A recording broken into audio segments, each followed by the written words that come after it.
Welcome to This Week in Local, a Localogy podcast featuring lively conversations about the local digital ecosystem, hosted by Localogy analysts Mike Bolin and Charles Laughlin. Hello and welcome to This Week in Local. I'm Charles Laughlin, Senior Analyst at Localogy. On today's show, we're sharing an interview that our colleague Dan Hight conducted on what's new in digital out-of-home advertising with Dave Rivera of Vistar Media. The interview took place in April on stage at our L24 conference in Arlington, Texas. This interview was originally supposed to be a panel, but unfortunately, Karim Kanji of Broadsign, who was originally supposed to participate, was unable to attend. So what we ended up with was an engaging fireside chat about what is driving the growth of digital out-of-home and what's holding it back. We found the conversation so compelling that we felt it was worth resharing in an episode of this podcast. We hope you enjoyed the conversation, and thanks for supporting This Week in Local. What's given, what's transformed of digital out of home and what's driving its growth? Because it's obviously in quite a renaissance as well. Yeah, and absolutely. Thank you for having me here today. And one of the biggest drivers is very similar to retail media. They're digitizing all of this static. So there's a lot of static that exists, even going back to, I think, some of the first out-of-home placements, going back to like ancient Egypt, right? They were on like stones, and that turned into billboards, that turned into wallscapes. It's been this ever-evolving channel. So digitization is one of the things that's driving the growth. The other thing that's driving growth is programmatic.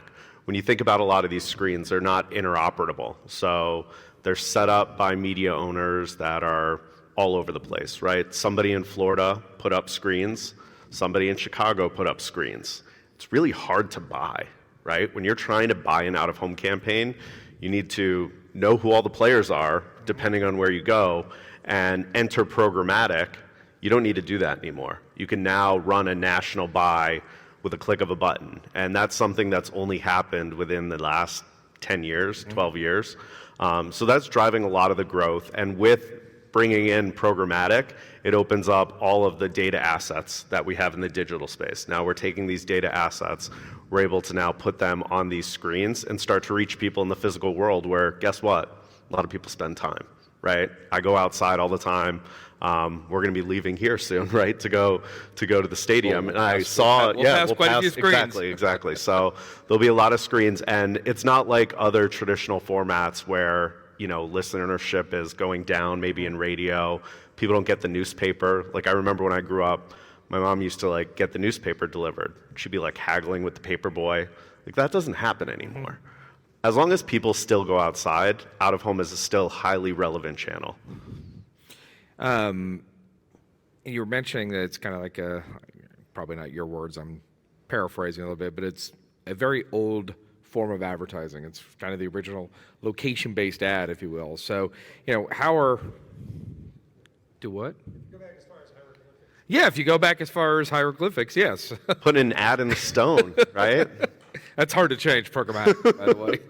You have to wait eons. Right. But how's digital out-of-home kind of leveraging location data in terms of being able to personalize that? And again, my words, not Alex's or Bill's, but without crossing that creep factor around some of that stuff.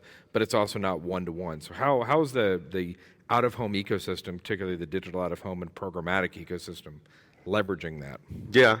So digital out-of-home is a little bit different than online channels. So when you think about targeting somebody in the online space, like if I want to target you, Dan has a phone, Dan has a computer, Dan has a television.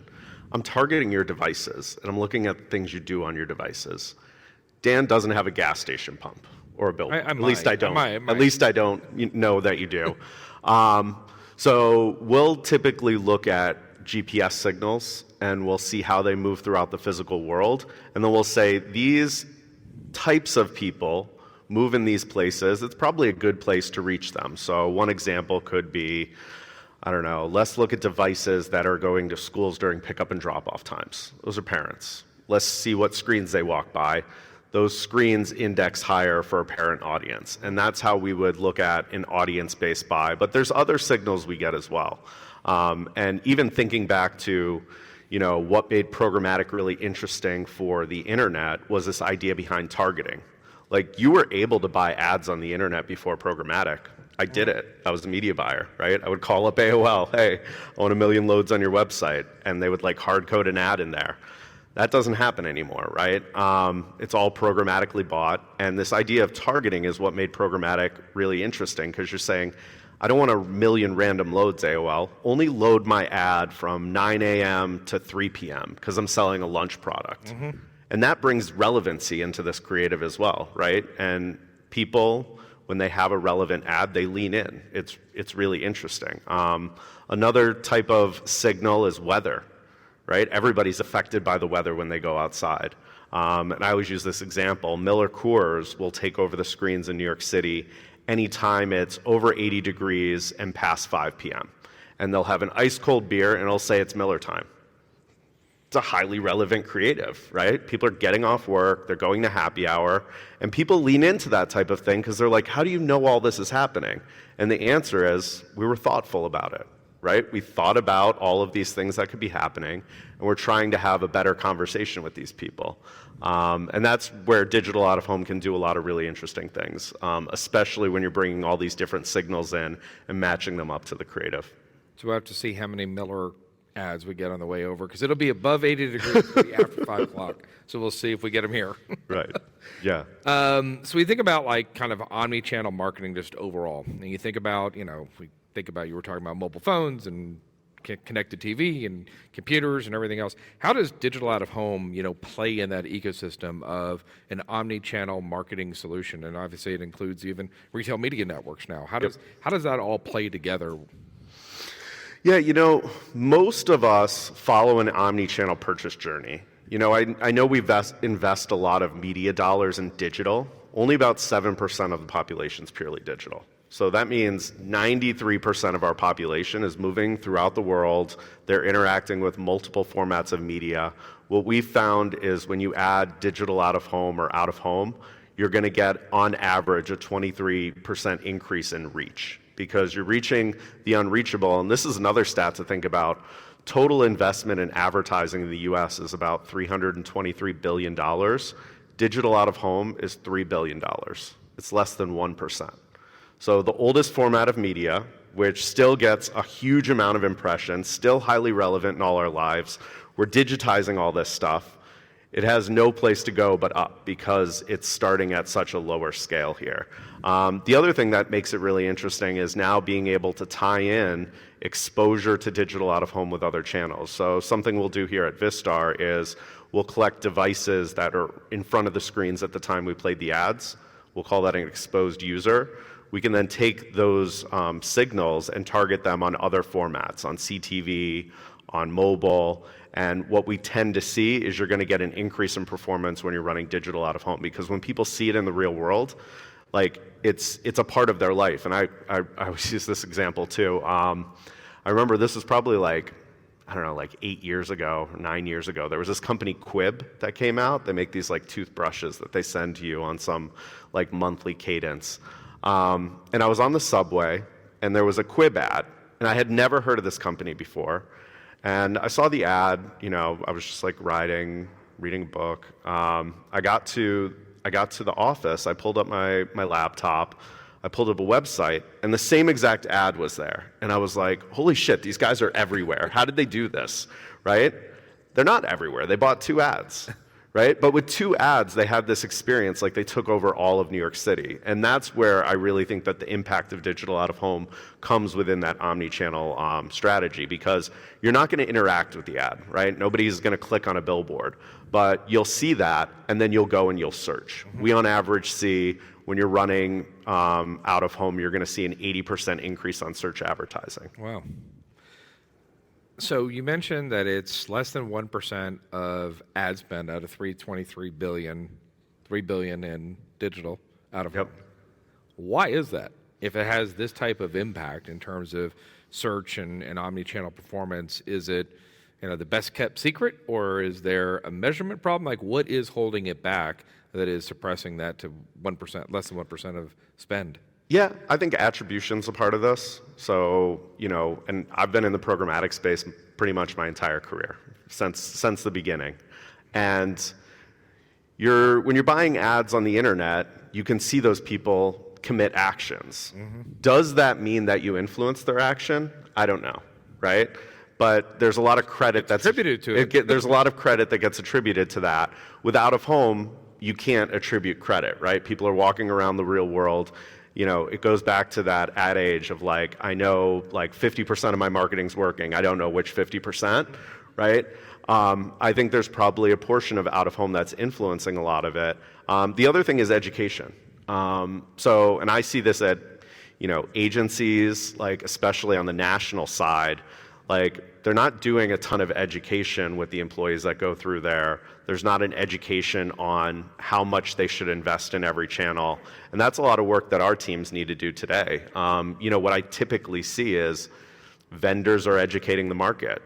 So if you talk to me, you're only going to be buying digital out-of-home ads, right? And if you talk to Google, they're like, oh, you got to buy another 300 by 250 on a website. Like, I don't know if we need to buy another 300 by 250, right? Is that going to influence, I feel like some of that's oversaturated. Some of the things I heard in the last session was this idea of like it being annoying to get the same ad, right? I've been seeing this actually. I watch a lot of garbage reality TV, and I've been getting this Land Rover ad like 10 times a day. And I'll tell you what, I'm not going to buy a Land Rover.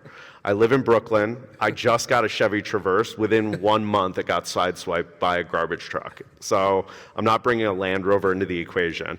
And that's not a great experience for me, right? I'm watching TV. I want to watch this programming. This ad is not relevant. It's not great for the content provider because they don't want that experience for me. And then if Land Rover knew I was getting 10 ads a day and I wasn't going to buy it, they would probably be pretty pissed off, right? So there is a better experience that I think we could have, and I think a lot of it is just reallocating. We've over-allocated in some of these digital channels, and I used to work at a publisher, and I used to sell a PMP for below-the-fold ads. Think about that. Like, those are ads nobody will ever see. You know what we used to call them? Performance drivers, because they were low cost, and then when somebody committed an action, we would take credit for it. Like, I think we can fix some of this, and that's really our charge, and a lot of it ultimately comes down to education.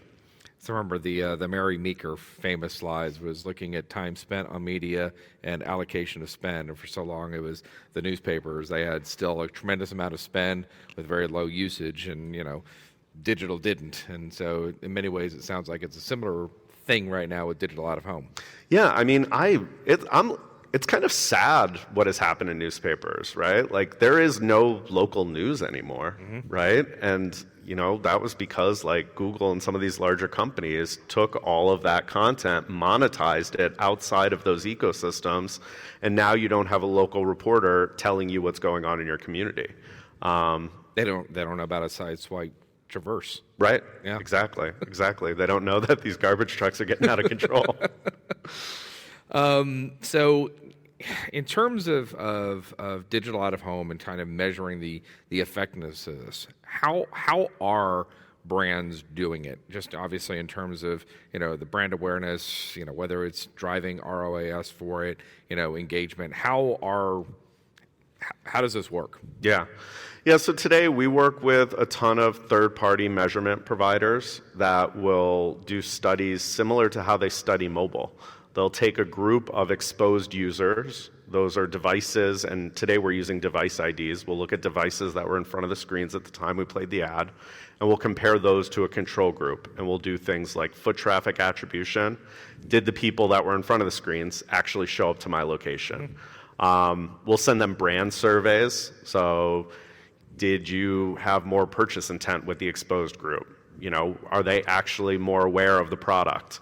And then in certain cases, we can even look at like website visitation lift by doing like cross-device matching and things like that. I still think there's a lot more innovation we could do here. Like, all of this has never been done before. Like, out of home historically has not been measured.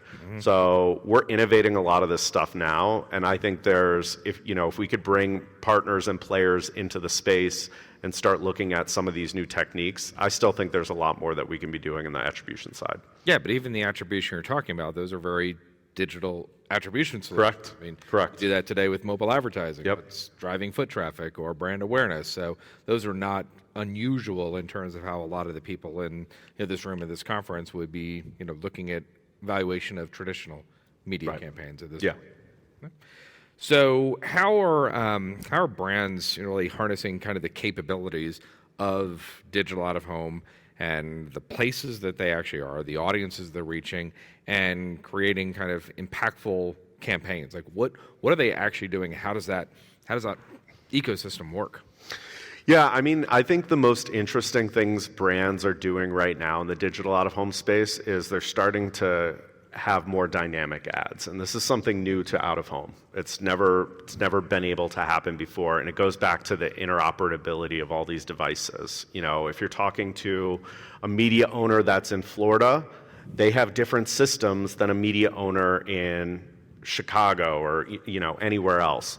So now that we have connected all of these screens so you could buy them in the lowest common denominator, what we've found is all of these screens will accept image files, and we have this render capability to be able to pull in dynamic signals in real time, build an ad, and send it to the screen. So something really interesting that I've seen, the NBA is actually doing this. They will, for the playoffs, they'll pull in the local teams, they'll pull in a countdown to the game.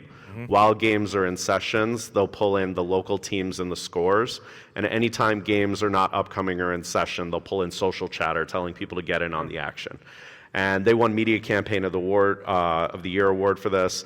And it's, again, goes back to this idea of relevancy. Like, if an ad is relevant, you're going to lean in, right? If you're on your way home, maybe you want to see that playoff game and you get a piece of information, you're going to go home and tune in right when you get in, right? I was just watching the Masters, right? Pulling in what's going on there when you're maybe dropping your kids off at soccer or something, giving you a piece of information, it keeps you into the programming, and it's, again, highly relevant. People really lean into that type of stuff.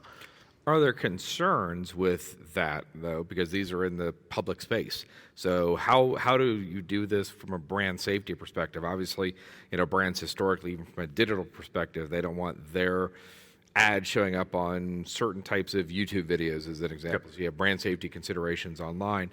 You have brand safety considerations in the physical world. What processes are in place to protect that ecosystem? Yeah, so brands have full control over the venues that they want to run on. So, they have that ability to select where they want to be, the environments they want to be on. And then on the flip side of that, the media owners, they also design the experience for the users.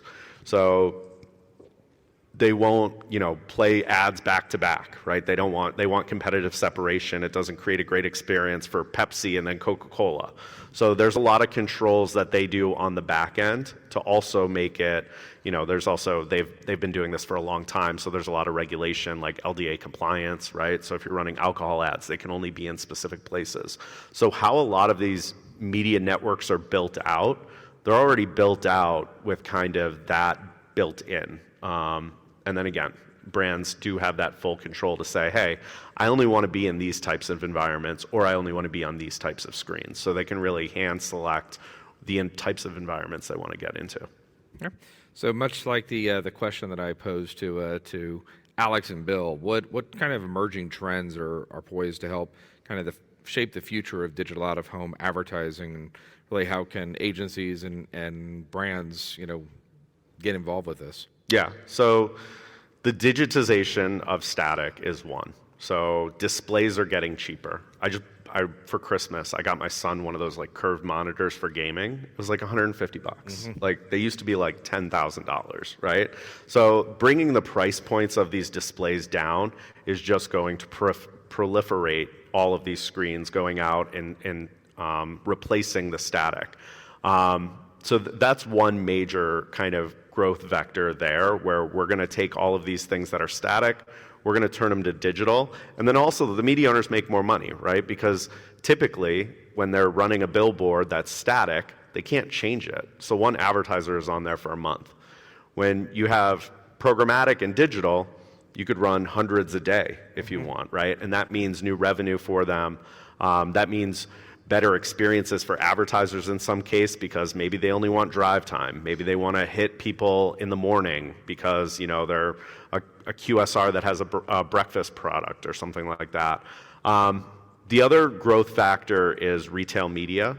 So retail media, it's out of your home, right? So there is this blurred line to the actual in-store assets that are getting digitized. When this fastest growing, retail media network everybody's talking about, from what I've seen, they're talking about their websites. Like, most of their sales are still happening in store.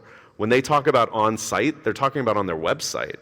So changing some of the language they're using to talk about in-store and bringing that in-store experience, I think that'll be a huge growth factor. I think we're still in the first or second inning of this right now, because most of these retail media networks, they have not built out their in-store screen experience. They've let third parties build it out, and it's not great today. And from what I've found is CPG customers, they have an endless amount of money for this. So they don't care what the actual experience is, they just want to be there. So if they're on top of a Redbox screen or they're on top of a Coinstar, they want to get there any way they can. But there's a huge opportunity for these retail media networks to actually take that space and build a really great user experience around it. Okay. And I guess even what you were saying is that the proliferation of screens and the cost of screens, that's one of the reasons you're going to see a rise in-store digital screens as well. It's just another place to capture people. Absolutely. And where people have dwell time. Yeah, I mean, people spend a lot of time there and they're making purchases. So for an advertiser, it's like, heaven for them, right? That's exactly what they want. They want to be able to talk to people while they're in the store, potentially even giving them offers there, right? And that's only, the technology behind that is only getting better. And that's where I think AI will probably play a larger part. Being able to offer somebody in moment, understand what your inventory is, understand the people in the stores, and be able to, make changes on the fly to lift sales of specific products to get them off shelf. Yeah, well, even these click and collect, buy online, pick up in store while you're waiting, it's a great opportunity to hit somebody with an ad while they're waiting. Absolutely. Over, charging your electric car. Yeah, 1,000%. 1,000%. What barriers exist for kind of the widespread adoption of digital out of home? I know we touched on a few of these, but what are the limiting factors of this, or is it just education, more screens, and more interoperability? I mean, does that boil down to what the issues really drive to really put this on a path that gets the percentage of revenue tied to the amount of time people spend in the physical world? I think there's a lot that needs to happen on the education side. There's a lot that needs to happen with the media. So we need to do more of these, what you're saying. There's this, but then there's the media owners. They're not media companies, right? They're real estate investment trusts. They're trying to make their real estate assets more accretive. So they're not always thinking about how to drive ROI with an advertiser. Sometimes they're like, hey, let's put a 5G tower on top of our billboard. And that's what they're thinking about, right? We have this real estate asset. How do we make it more accretive? Well, 5G is coming up. That could be something. So there's education that needs to happen with the media owners. There's education that needs to happen with the buyers. Today in the ecosystem, like I said, I think a lot of education is done by vendors. So you'll get the biggest vendors doing a lot of education, and then everybody's buying TikTok. And is TikTok valuable? Yeah, I think it probably is, right? I don't have TikTok, so you're not going to reach me there, right? If you want to reach farmers, right, you're probably not going to reach them on TikTok. So there's a lot of places where you could reach the unreachable, and that's where digital out of home can come in, and understanding when and where to use it and how it should be a bigger portion of the media mix. The other thing is attribution, and I still think that this is not solved. To your point, we're taking a page out of a lot of the digital playbooks on attribution, and the water's a little muddy there, right? If you even think about in-store attribution, if you're hitting somebody in the store, they have a higher likelihood to buy something than the general population, right? So you're almost getting this natural last click in the real world if we just use the same attribution models that we were using in the digital space. So I think there's some innovation that needs to go on there, and finding the right partners that are willing to make that investment to innovate there is they need to understand the value of the medium, right? So then you have this chicken and the egg type of situation where it's like less than 1% of ad spend. Are we going to invest our measurement resources there? Or should we go to retail media or CTV or digital that are $100 billion markets? And I think that is a challenge today. And to your point, I mean, a lot of these are real estate investment trusts. So almost, are they incentivized to solve that problem? No, they're not. I don't, and how they function, because they're so fragmented, the industry as a whole, a lot of these media owners, they see each other as like competition, right? And they're really competing with like Google as a channel. And like, that's how they really need to think about it. And today that is a limitation for them. I mean, you're really competing with time at the end of the day. Like that's the one thing that we don't have more of, except for, I guess, once a year where you get more than 24 hours in a day. Right. Yeah. It's time. Yeah. And it's it gets back to the old adage of putting the right place, the right ad at the right time, the right context. I mean, that's really what we're talking about. Yeah. And I mean, we're entering the season, you think about spring, summer, fall, people spend more time outside, right? So if you want to reach them, it's, the conversation needs to change there. Also, mobile is different than it used to be. I remember when the iPhone came out, everybody was like, this is the most innovative thing that's ever happened in the world. And everybody was like really into it. Like now, I'm like screaming at my kids to get off their iPad. It's like the bane of my existence. I'm like, please go outside, right? It doesn't have that same innovative, kind of thoughtfulness to it. And this is where I think out of home is going to shine in the next 10, 20 years as we're starting to, have those conversations as a society. Like, should we be dedicating all of our time to digital, right? Mm-hmm. And I don't know if it's useful. Jury's out. Right. And these conversations will continue. Like, at the end of the day, it's just, it's reaching an audience, so. Thanks for listening to this episode of This Week in Local. I'm Charles Laughlin. Our producer is Dara Sweat. Today's episode featured an interview our colleague Dan Hight conducted with Dan Rivera of Vistar Media. The interview was recorded in April on stage at Localogy's L24 conference in Arlington, Texas. You can find the show on all major podcast networks, and you can find out more at localogy.com. Please write to us at podcast@localogy.com to ask questions, recommend guests, and inquire about sponsoring this show. Also, please subscribe, rate, and review this podcast. Your engagement helps others find us. Thanks for listening, and see you next time. Thank you for tuning in to this week's episode of Localogy's This Week in Local with Mike Boland and Charles Laughlin. Be sure to subscribe for more.